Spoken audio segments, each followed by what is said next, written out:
What's going on, y'all? You watching Striker Sigma 5. No, I'm gonna do it again. You ready? Okay. Roll! Striker Sigma 5! I'm gonna keep rolling. What's going on, y'all? You watching Striker Sigma 5. I'm Rock. Yo, I'm Kev. And this is a web show we doing to let you know what manga you need to be reading. Some for beginners and some from just our personal opinions that we think you need to be on this anime season to start your 2019 off. It's February. Let's go ahead and jump right in. I'm gonna start this off with a bold statement. One Punch Man is the best manga that I've read. Period. You're probably thinking, yo, I heard the manga was whack, the creator can't draw for shit. Yeah, you did hear that. But that's not the case since the series was picked up by Yusuke Murata and his team and redrawn in 2018. Later published by the studio company Shueisha to be serialized in the Shonen Jump webcomic series.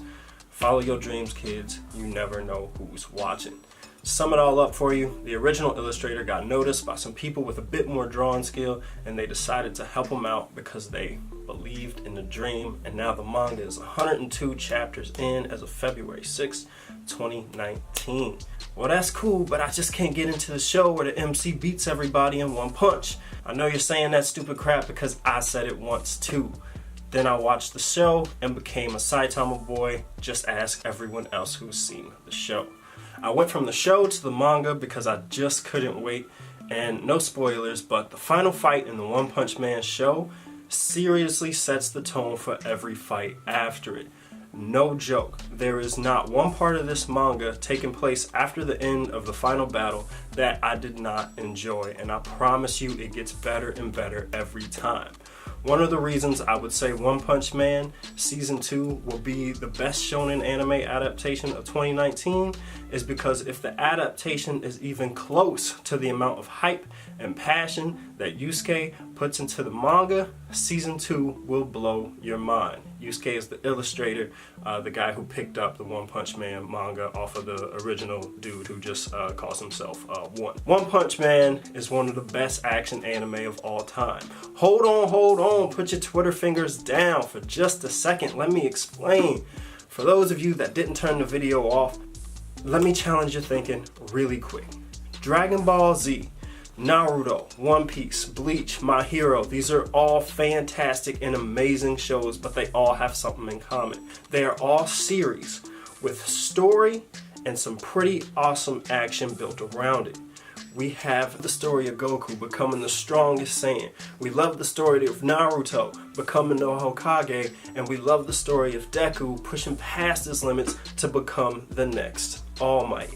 One Punch Man flips the underdog story on its head.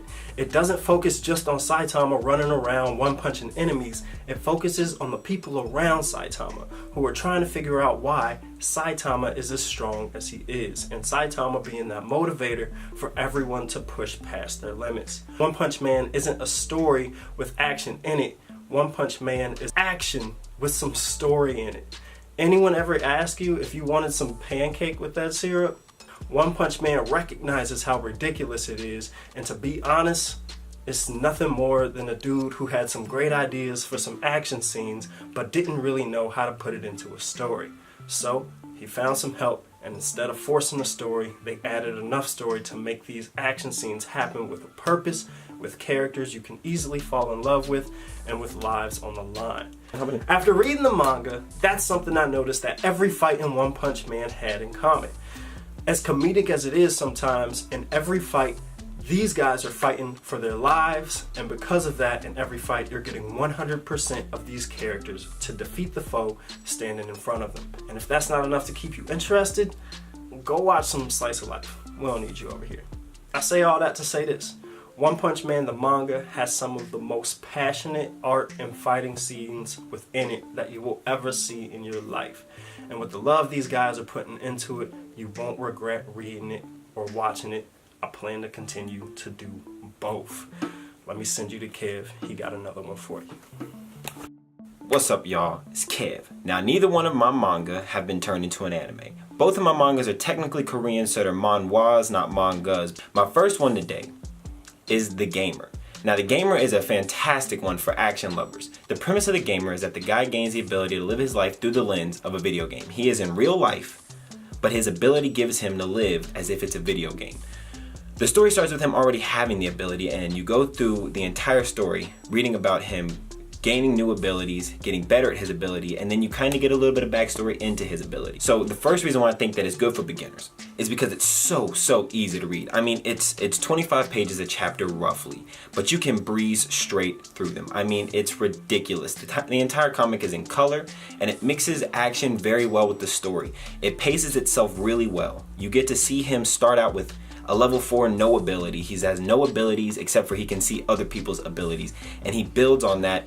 He uses his knowledge of video games to help himself propel into higher arcs so he can get himself new abilities, higher levels. He gains skills just by doing simple things here and there. The story progresses with him running into several problems, and he uses his intellect of the video games to solve those problems. And then he runs into the being that gave him his ability, and thus through that he finds out that there's a huge war amongst ability users, and they all have their own ability. And so now he has to figure out what he's going to do with his ability, and if he's going to sit on the sidelines or if he's going to go after and try to fight the fight. This manga, as well as most Korean mangas, is structured very well for beginners. The blocks of action are easy to see. They're not overlapping. They don't overcome each other. You can usually get from one block to another block very easily. The dialogue is placed perfectly, so you actually know who's talking and what they're saying. The lines leading to the dialogue are nice. There's nothing wrong with Japanese manga. The only issue is that most Japanese manga just have blocks of text, and it's kind of hard to tell who's talking. You kind of have to know the character to know who's talking. In a Korean manga, especially this one specifically has fantastic dialogue boxes. They go to each character, you know who's talking, you know what they're saying. There's a few dialogue issues, with the translation, but apart from that, it's absolutely fantastic. It's an all-around solid pick for a beginner. It's got about 200 chapters, and it's ongoing, steadily updating. It updates about 5 to 10 chapters every 2 months or so, I'd say.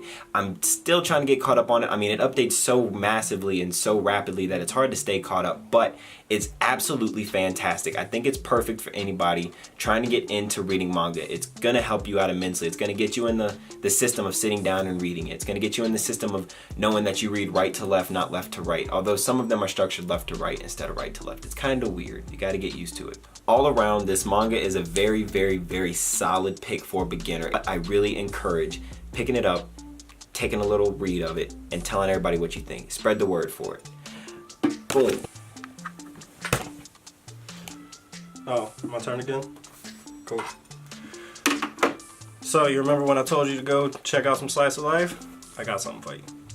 Domestic no Kanajo. If you're not on this already, I don't know what to tell you besides you need to be. I'm talking about Domestic no Kanajo, or Domestic Girlfriend for us over here on the west side of planet Earth. Domestic is a slice of life manga, recently turned live action soap drama in Japan, recently turned full anime adaptation, directed by Shota Ihata, who has been in this anime thing for a minute, but I'll get back to that in a second. I started reading Domestic no Kanajo almost 2 years ago, and the manga is now pushing chapter 218. I don't care what slice of life you're reading right now, it's not touching this one. Written and illustrated by Kei Sasuga, we follow the player partner himself, Natsuo Fuji. Natsuo gets bored one day and decides to lose his virginity to a young homie, Rui Tachibana, who finds herself just as bored as him. They smash and break it off and get back to their lives when young player partner Natsuo Fuji finds another young thing that catches his eye socket. We call her Hina Sensei. Yes, my G Natsuo starts smacking on his teacher, trying to get up in them draws. He be flirting with her and she starts flirting back a little, and Natsuo knows he got her. He started using some bitch tactics, but ain't no rules when you trying to get to the cheeks. Natsuo heads home after a hard day of macking on the shorty when his pops lets him know that he's been dating a new woman since his mother died a few years ago, and he wants his blessing to move on with his love life. Like the true player partner Natsuo is, he tells his pops to get to macking on these shorties because it's too many for you to be sitting up in the house all day. He tells Natsuo not to forget who raised him. He been out here macking on the shorties, and he wants Natsuo to meet the new baddie tomorrow. Natsuo is like, bet, Pops, I'm ready for it. He lets his son know that the new shorty has 2 daughters that she's gonna be bringing with him. So Natsuo, you know, you gotta dress nice. You know, don't bring the family down. You feel me? Ain't no problem for Natsuo. Next day comes, shorty pulls up with her 2 daughters. Tell me why. Her 2 daughters are the chick Natsuo smashed on and lost his virginity to, and her sister is Hina Senpai, who he been macking on for the last year. These are his new stepsisters. My God. Now that's just the setup. Let me tell you why you need to be on top of this manga right here. We are 218 chapters in as of February 6, 2019, and this manga does a fantastic job of getting you involved with the characters on a hyper emotional level every time a new one is introduced. I don't believe there has been one character in the manga that has been forgettable or cliche since I started it. At first glance, the manga is nothing more than a nice platter of ecchi for you to take a bite out of and move on to the next. But I promise, after chapter 1, you are too involved emotionally to put the manga down, and you forget that anime boobies were the original reason you picked it up in the first place. The amount of storytelling in this manga is worth your time, I promise. Some scenes in this manga have had me making audible noise reactions upon reading it, and the illustration is on point as well. Beautiful drawing and love for the craft has been put into this series, and it's proven due to the 2 adaptations made off of it, including the anime adaptation that is airing this season. You're probably wondering why you should get on the manga if the anime is already out. Again, we are 218 chapters in. There is no way they have the funding to push it that far. If I'm guessing correctly, the Fuka adaptation only made it to chapter 31 out of 204, and there are major differences from the anime and the manga in Fuka, but that's for a whole nother video. What I'm saying is, if you can start the manga and watch the anime for domestic, I promise you will not regret it. Remember when I told you Shota Ihata is working on the anime? He's directing the anime adaptation, and I could list some of the shows he's worked on. Dragon Ball Super, Dead Man Wonderland, Code Geass, and Kiss X Sis. This dude's resume literally goes back to before I was born. I'm pretty sure the anime is in good hands, and I expect good things for the show and him and his team. I know I kind of pushed the manga and the anime in this review. It's that good. Please do yourself a favor and do them both. Domestic Girlfriend also has the dopest anime opening, I think, of this season. They set the bar real high for the soundtrack, and it's a dope song, so you should definitely go check it out. I've been jamming out to this song on repeat. Definitely go check out the anime, and definitely go check out the manga. Back to you, Kev. Boom, back at it once again. All right, y'all, so my second pick, as I said before, is also a Korean manga. I chose this one mainly for the simple fact that I think it's fantastic. It's an adult, mature manga. When I say mature, I do mean mature in that sort of way. But don't let that turn you off. So it's a complete opposite of The Gamer and One Punch Man. It's very similar to Domestic no Kanojo, which Rock just talked about. It's actually very similar to a lot of other shows that are out, except for it has one difference, and that difference is that this guy, the main character, is a complete and utter nobody. I mean, I can't tell you. He leaves no impression. He has almost no personality. He's the typical nice guy that's kind of weird and nerdy. I mean, he wears Marvel shirts with Hulk and Thor on it all the time. That's his entire swag is that. Which is actually kind of funny because that's a little Easter egg in there, because the creator of the manga is in love with Marvel, absolutely loves it. As you're reading the comic, you'll see that there are, little Marvel trinkets. He wears Marvel t-shirts. Like, that's literally all he wears is Marvel t-shirts. He reads, well, they're not called Marvel in the manga, they're called Martel, but still, it's fantastic. Let's get into the reasons why you should be reading this. We'll start with the synopsis. So the synopsis is that he goes out to lunch with one of the friends that he had in college. Yes, this takes place after college. He's grown. He's a man.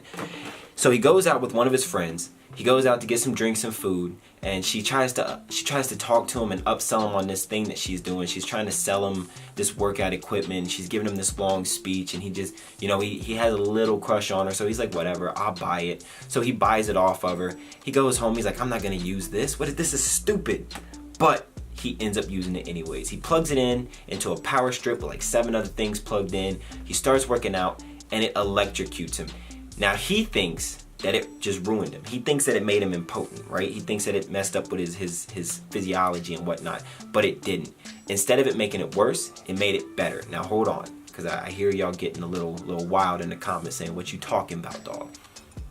Is what this did to him is it made it to where when somebody touches him, not like that, they just touch him on the arm, touch him on the hand, or, you know, bump shoulders with him, it gives the skin a feeling of euphoria. It makes them feel great all over. The secondary title for Sweet Guy is actually he makes the body feel good, or he does the body good. So it's basically saying whenever he touches you, you feel fantastic. Whether he touches you on the hand or he bumps your shoulder. And the reason why, well, we don't know the reason why. You're gonna have to read the manga to figure that out. But the reason why I chose this one is because this is another extremely easy one for beginners to read. It's 72 chapters. That's not even that many. It's 22 to 36 pages per chapter. I mean, once you get up in the higher chapters, there's a few more pages, and it's a little bit longer, and you'll find out why here in a second. The story is fantastic. The characters are all believable. They're consistent characters. You know, they stay the same. You know, there's a girl that hates him, and she hates him no matter what. Even though, you know, she feels this feeling of euphoria when she touches him, she still hates him. There's a girl that loves him.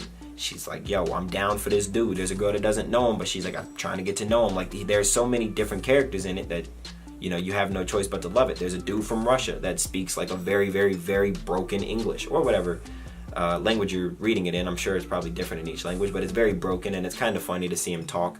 The main character he has a good character progression as the story goes along, which is really nice. You don't see that a lot in most harem, ecchi, or mature anime or manga. The other added bonus is that the main character isn't a stupid dickhead who doesn't understand what's going on. You know, he gets complex situations. He sees that something's happening, and he's like, oh, this is happening. I got to figure out a way out of this, or I can't get caught up in this. You know, there's a lot of shows where, you know, he's dating this girl, and then some other girl comes in to kiss him, and instead of saying, get off me, he just sits there and he's like, oh no, what do I do? Oh no.